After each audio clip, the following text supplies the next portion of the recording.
Under the Horror War Movie Summary.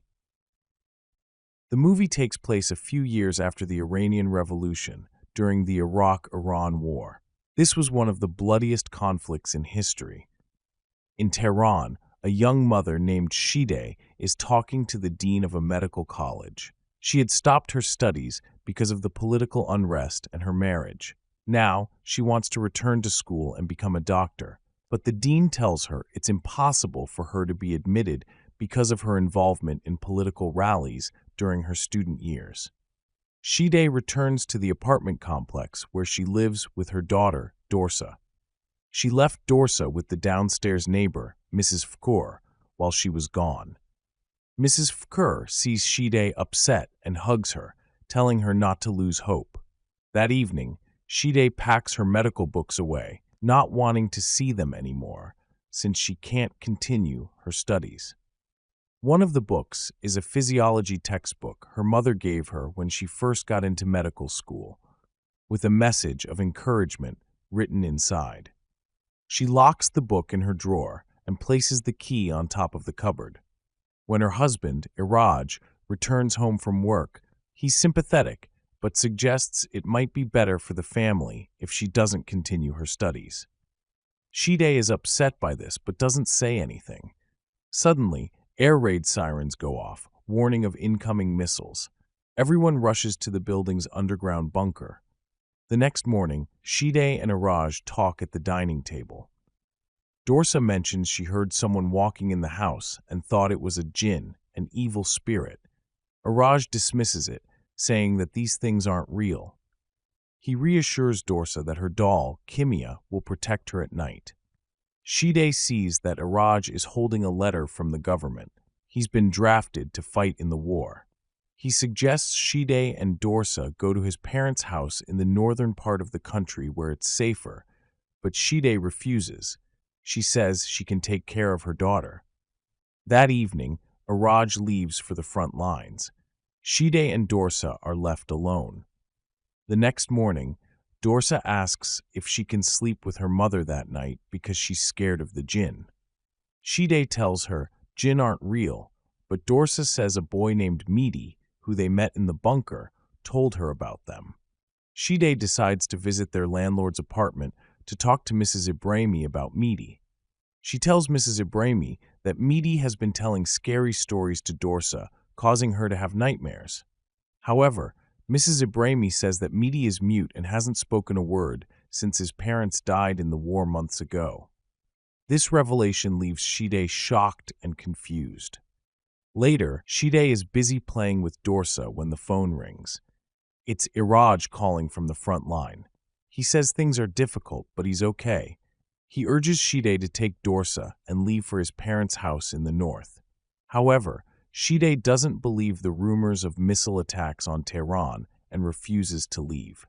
Soon after, Shideh hears news about the missile threat on the radio. Meanwhile, Dorsa is pestering her, and Shideh becomes frustrated. She throws Dorsa's doll and scolds her, but then feels guilty and gives her an apple. Suddenly, the building shakes, and Shideh rushes to grab Dorsa. She realizes that Dorsa isn't behind her and runs back to the apartment. She finds Dorsa unconscious, but relieved to find that she's still alive. Dorsa wakes up and cries, trying to tell her mother something. Just then, their neighbor, Noor, rushes in, saying that a missile has hit the building and her father is badly hurt. Shideh attempts to save Noor's father, but despite her efforts, he passes away. Later, authorities retrieve the missile's outer shell from the roof. Shideh feels guilty that she couldn't save Noor's father and expresses her sorrow to Mrs. Fkur. Later, Shideh notices a crack in the roof of her own apartment. When she checks on Dorsa, her daughter says that Kimia, her doll, is missing and that the jinn took it when the missile hit. Shideh tells Dorsa that jinn are just made-up stories, but Dorsa insists it was the jinn. That night, Dorsa is burning with fever, and Shideh puts her to bed while cleaning the apartment. That night, Shideh holds Dorsa in her arms, but then she hears her voice coming from the next room. She rushes to see that Dorsa is holding Kimia, the doll she thought was lost. Shide is confused and starts to panic. She finds Dorsa trying to open the front door, screaming that the jinn took her doll upstairs. Shide grabs her and takes her back to the bedroom. The next morning, things get even stranger. Shide can't find her favorite VHS tape of aerobic exercises, and when she does look for it, she sees it destroyed in the trash bin. She assumes Dorsa was the one who did it.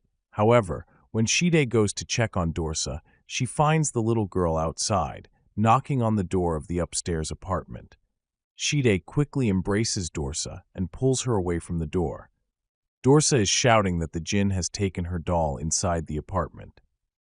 Shide visits Mrs. Ibrahimi to discuss the situation. Mrs. Ibrahimi, a religious woman, suggests that Dorsa may be possessed by a jinn. She tells Shide that these evil spirits travel with the wind and possess people when they find something precious. Shide tries to explain that Dorsa is only feverish and believes the doll has gone upstairs, but Mrs. Ibrahimi warns that if a jinn takes something valuable from behind. In the following days, more tenants start leaving the apartment complex. Mrs. Fakur and her family move to Paris, and the landlord, Mr. Ibrahimi, also decides to leave with his family. Soon, Shide and Dorsa are the only ones left in the building. At first, Shide had been determined not to leave their home, but with everyone else gone, she begins to reconsider. She plans to pack up and head to the northern part of the country, where it is safer. However, Dorsa insists that they cannot leave until she finds her doll, Kimia. Dorsa says she will always be sick if they don't find the doll, so Shide agrees to stay and search for it. Shide starts looking for Kimia everywhere and grows frustrated. Eventually, she opens the drawer where she kept her mother's old physiology book, and to her relief, it is still there. However, the doll is nowhere to be found.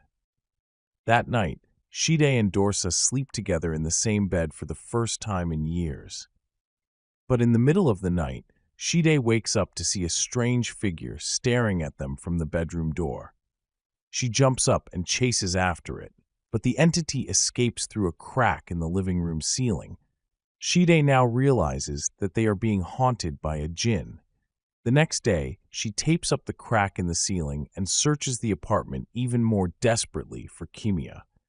Her frustration builds, and she ends up shouting at Dorsa and even slapping her in anger.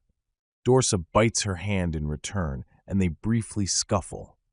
Suddenly, the entire house shakes again, but Shide isn't sure if it's the nearby bombing or the jinn shaking the building. That night, Shide goes to the roof and looks down through a hole left by the missile that had hit the building. She peers into the apartment where Mrs. Fakur's family used to live and sees her physiology book lying on the floor. She runs back to her apartment and opens the drawer to find that the book is missing. In its place is Kimia, the mutilated doll. Dorsa is upset by this, but Shide tells her she will fix everything. She tries to repair the doll and gives it back to Dorsa. As they embrace, the air raid sirens go off once again. Shide and Dorsa quickly pack up and head for the bunker downstairs. However, as they are on their way, the jinn attacks them, taking the form of a large cloth called a chador. Shide fights to pull her daughter away from the cloth, but is caught on the ground, slowly being consumed by it. Just as everything seems lost, Dorsa reaches out and pulls her mother to safety. They run to their car and finally leave the haunted apartment complex. But as the camera pans back inside, it reveals that Kimia's head and Shide's physiology book are still in the building. This suggests that they may still be haunted by the jinn, no matter where they go.